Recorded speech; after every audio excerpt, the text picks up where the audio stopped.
来关心纽西兰首都威灵顿市中心有一栋4层楼高的旅馆，16晡暝下发生火灾，上无有6个人死亡，11个人失踪，嘛有52个人获救出来。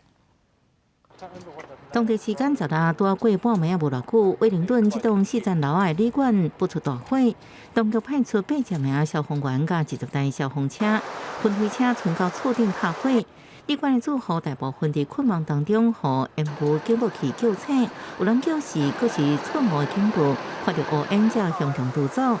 升起过程犹原是心惊惊。Yeah, there was smoke like coming down the stairwell, so I just did a lap around of our floor, knocking on doors, saying, "Everyone out, this one's real." I was still asleep, and someone outside rang me to get out. I didn't hear anyone knocking. Scary, first time I've been in a house fire, especially on the 3rd floor, because you're thinking, fuck, how am I going to get down? But I made it out safely. But yeah. 这旅馆有92间客房，建筑老旧，无消防梯甲热水设备，内底住真济长租甲短租的人，大部分是轮班工人甲低收入的人。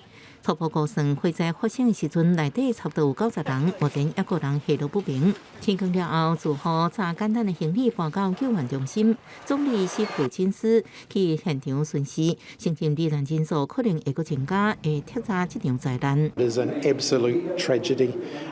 It is a horrific situation, and in the fullness of time, of course, there'll be a number of investigations about what has happened and why it happened. But for now, the focus clearly has to be on dealing with the situation. 警方表示，导火原因也无确定，会甲消防部门共同调查。因为厝顶已经放落去，警方会伫确定大楼安全了后，按算17进入大楼进行系统性的搜查。公司新闻是会中朋友。